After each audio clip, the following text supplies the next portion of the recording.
lo más prioritario entre los cristianos de hoy es que tengamos el Evangelio correcto, porque si no lo hacemos, tampoco tendremos la correcta comprensión de toda nuestra fe en Jesucristo. En cualquier etapa de la historia, la Iglesia se ha visto muchas veces obligada a confesar su fe. La Iglesia no solo ha confesado lo que cree, sino que también ha señalado los errores específicos que deben ser descartados. En febrero de 1998, hubo una reunión en Washington en la que participaron líderes evangélicos muy consternados sobre asuntos de controversia surgidos en los últimos años acerca del Evangelio y la doctrina histórica de la justificación solo por la fe. Estos diálogos entre líderes evangélicos y miembros de la Iglesia Católica Romana en los Estados Unidos generaron la publicación de acuerdos en asuntos de la fe, declarando la unidad de la fe en el Evangelio, lo cual ha provocado cierta tensión con otros evangélicos que no estaban de acuerdo con tal declaración de unidad.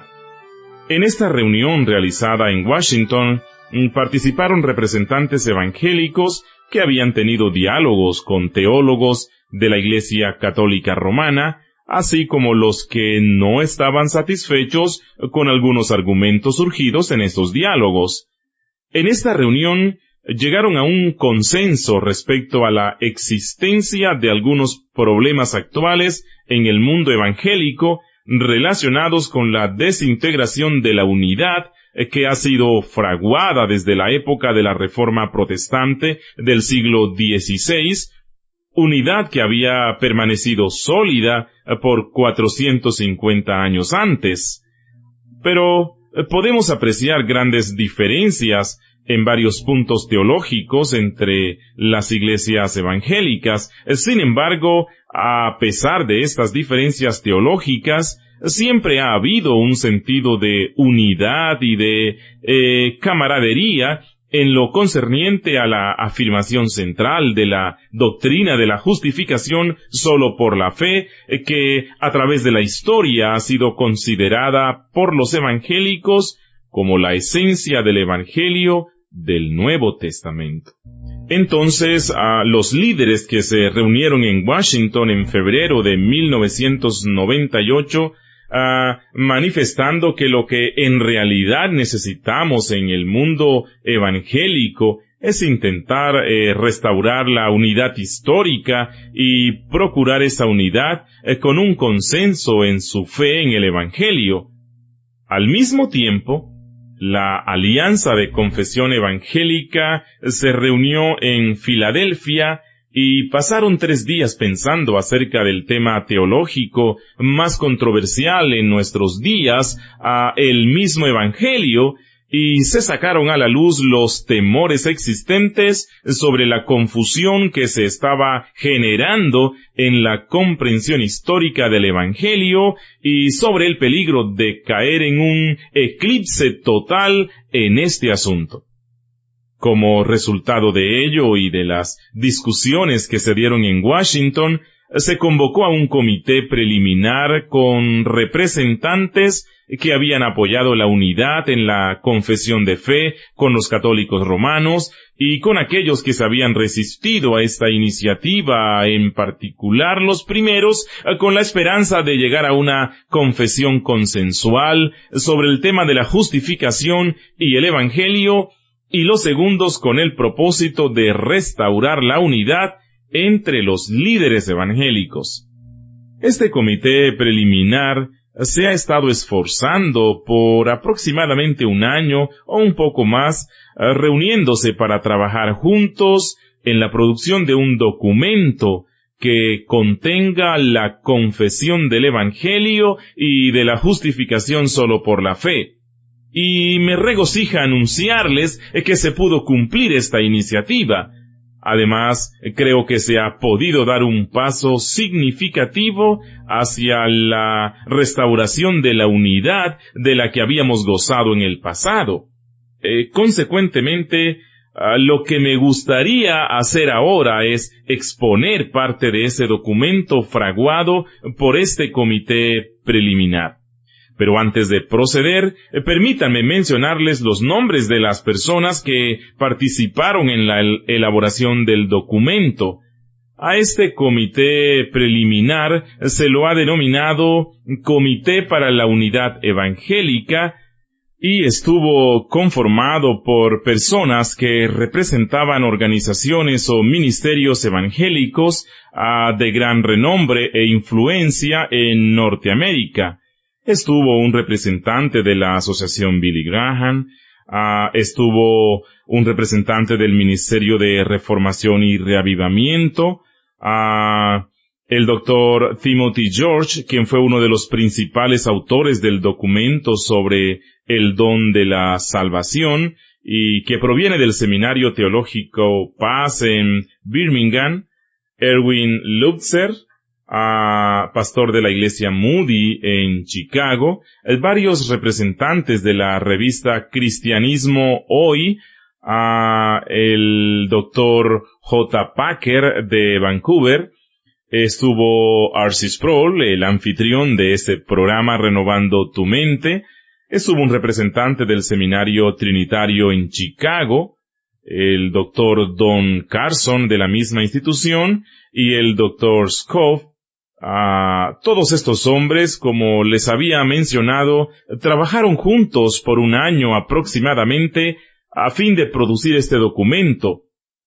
El mismo ya está circulando entre los líderes evangélicos prominentes con el objeto de conformar un comité nacional que continúe con su elaboración y se lo ha llamado el Evangelio de Jesucristo, una celebración evangélica. Este documento se divide en dos partes. La primera parte es un preámbulo escrito en varias páginas acerca de los puntos claves de la fe en que existe consenso, y también contiene la manifestación popular acerca del contenido del Evangelio. Cuando hablo de manifestación popular, me refiero a que es una explicación del Evangelio en el lenguaje de los laicos que procura evitar la existencia de argumentos teológicos y técnicos. La segunda parte del documento intenta proveer una confesión en un lenguaje teológico más preciso, siguiendo el formato de afirmaciones y negaciones. En esta serie de conferencias me gustaría exponer estas afirmaciones y negaciones claves del Evangelio bíblico. La idea de las afirmaciones y de las negaciones es contar con una confesión equilibrada, con un argumento positivo seguido por la negación de lo que se contrapone a estas afirmaciones, y parte de la razón de ese formato es que en nuestros días, con una fuerte influencia de la filosofía del relativismo y del pluralismo, hemos descubierto algo extraño que emerge de la comunidad cristiana, diferente a la de 2000 años atrás de su historia. Me refiero a que las personas afirman lo que ellas creen, pero por otro lado, les parece políticamente incorrecto negar lo contrario de la verdad. Existe la relativización de la verdad, por lo que una persona puede decir: yo creo lo que creo y esa es la verdad para mí. Si usted cree lo contrario, eso también está bien, pues esa es también la verdad para usted. En cualquier etapa de la historia de la Iglesia, al verse obligada en medio de amenazas de los herejes a confesar su pública fe, no solo confesaba lo que creía, sino que también señalaba los errores específicos que debían descartarse. Esto, por ejemplo, sucedió en el Concilio de Nicea y el de Calcedonia, así como en otros eventos importantes en la historia de la Iglesia. Con esta introducción vamos a centrar nuestra atención en el contenido de las afirmaciones y negaciones del documento. La afirmación número 1 es: afirmamos que el Evangelio confiado a la Iglesia es en primera instancia el Evangelio de Dios, Dios es el autor del mismo y Él nos la revela en y por su palabra. Su autoridad y verdad descansan en sí misma. En lo concerniente a la negación número 1, dice, negamos que la verdad o autoridad del Evangelio proviene de cualquier intuición o invención humana. Asimismo, negamos que la verdad o la autoridad del Evangelio se fundamente en cualquier iglesia en particular o institución humana. Esencialmente, lo que se afirma en este primer artículo es la autoría y pertenencia del Evangelio en Dios mismo. Cuando leemos la carta de Pablo a los Romanos, en el primer capítulo y en la primera línea, vemos las siguientes palabras. Pablo, siervo de Jesucristo, llamado a ser apóstol, apartado para el Evangelio de Dios, que él había prometido antes por sus profetas en las Sagradas Escrituras. Cuando se refiere al Evangelio de Dios, la estructura gramatical en el original griego nos indica que el apóstol quiere decir que el Evangelio o las buenas nuevas no son meramente un mensaje acerca de Dios. Ciertamente es un mensaje sobre Dios, pero la palabra de en esta porción es una forma de adjetivo posesivo que implica que el Evangelio le pertenece a Dios. Es el anuncio de Dios, es su mensaje. Dios es el autor genuino del Evangelio y también vemos en nuestro lenguaje actual una estrecha relación entre la palabra autor y la palabra autoridad. La palabra autoridad contiene la palabra autor. Dios es quien declara el Evangelio en primer lugar. El Evangelio es el mensaje de Dios. Él es el autor original y como dueño y autor del Evangelio, es el único que otorga al Evangelio su autoridad permanente. De modo que el mensaje que hemos estado proclamando como cristianos, al que hemos puesto el nombre de Evangelio, no es una simple idea sacada de algún profesor de religión de la antigüedad. Aún en el tiempo del Antiguo Testamento, encontramos alusiones de porciones del Evangelio proclamado en las páginas del texto y anunciado por los profetas. Y ciertamente en el Nuevo Testamento, la Iglesia recibe el Evangelio directamente de Jesucristo y de sus apóstoles. Y podríamos decir que el primer gran apóstol del Evangelio es Cristo mismo. Sin embargo, cuando Cristo proclama el Evangelio, estaba cumpliendo la voluntad del Padre. Era el Padre quien autorizó a Jesucristo proclamar el Evangelio a sus contemporáneos.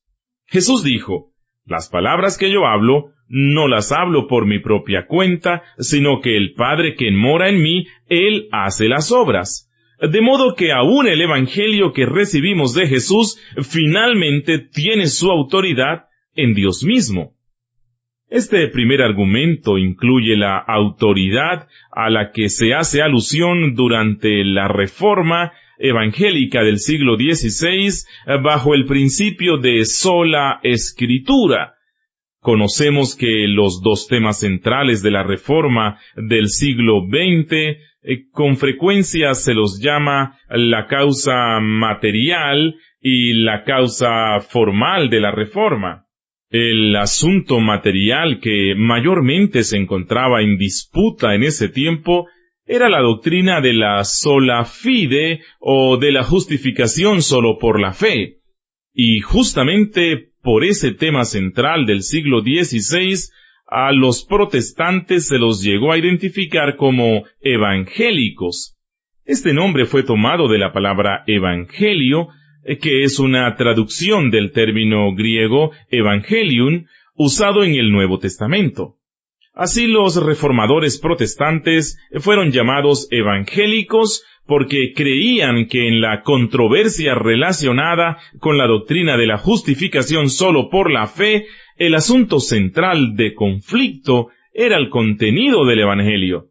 Pero, obviamente, El trasfondo en toda esta controversia se encontraba en la disputa acerca de la autoridad. ¿En qué áreas Lutero se atrevía a marcar sus diferencias con la enseñanza de su iglesia madre? En debates que tuvieron lugar en varias ciudades alemanas con el cardenal Cajetan y con Eck, Lutero se vio obligado a admitir públicamente que, según su juicio, era posible que el Papa cometiera errores, que las autoridades eclesiásticas erraran, y afirmó que le gustaría cambiar su postura sobre la justificación si se pudiera demostrar que su enseñanza no concordaba con el texto de la Biblia. Para Lutero, la autoridad monumental eran las Escrituras y sólo las Escrituras. Recordemos el tiempo de crisis en la dieta de Worms, cuando Lutero fue sometido a juicio y fue convocado a retractarse de sus enseñanzas. Él replicó en su famosa frase: «A menos que yo sea convencido por las Sagradas Escrituras, no puedo retractarme, puesto que mi mente está cautiva, mi conciencia está cautiva por la palabra de Dios, y actuar en contra de mi conciencia no es ni correcto ni seguro. Esta es mi postura y no puedo tener otra. Dios, ayúdame». La causa formal de la Reforma fue la proclamación pública de que sólo las Escrituras sagradas tienen la autoridad impuesta sobre la conciencia del creyente. En ese debate del siglo XVI, la Iglesia romana argumentó que, en cierto sentido, la autoridad de las Escrituras estaba asentada sobre una autoridad principal, que es la Iglesia, y que la Iglesia fue la que declaró inicialmente la autoridad de las Escrituras. Por lo tanto, lo que se puede ver en la primera afirmación que mencionamos al principio es que Dios es el autor del Evangelio y que Él nos la revela por medio y a través de su palabra, y que la autoridad y la verdad de las Escrituras descansan solo en Dios. Este principio de la autoridad bíblica nos compromete por completo, porque la razón por la que la sola Escritura fue llamada así en la Reforma era porque se le consideraba la palabra de Dios. Y solo la palabra de Dios tiene la última autoridad absoluta para comprometer nuestra conciencia. Y de nuevo mencionamos una negación. Negamos que la verdad o la autoridad del Evangelio se deriva de cualquier intuición o invención del hombre. Asimismo, negamos que la verdad o la autoridad del Evangelio descansa en la autoridad de cualquier iglesia en particular o de cualquier institución humana. La autoridad de las Escrituras descansa en Dios y solo en Dios. Permítanme solo tomar un momento para hablar acerca de las ramificaciones prácticas de esta afirmación. Cuando predicamos o declaramos el Evangelio, lo hacemos bajo la tutela de la autoridad divina. Yo no puedo invitar a nadie a creer en Jesucristo como su Salvador basado en mi propia autoridad. Más bien, cuando predicamos el Evangelio, nos convertimos en simples mensajeros y embajadores que comunicamos el mensaje originado en Dios mismo. Esto es lo que Pablo está diciendo al comienzo mismo de su epístola a los romanos. Él va a dedicar toda su epístola a la exposición del contenido del Evangelio, y Pablo comienza identificándose a sí mismo como un apóstol llamado por Dios, separado por Dios, y que está proclamando un mensaje que no es invención de Pablo, que esa autoridad apostólica de Pablo no es la autoridad final, sino que la máxima autoridad es el Evangelio de Dios. Dios es quien declara el Evangelio, Dios es su dueño, Dios le da su autoridad.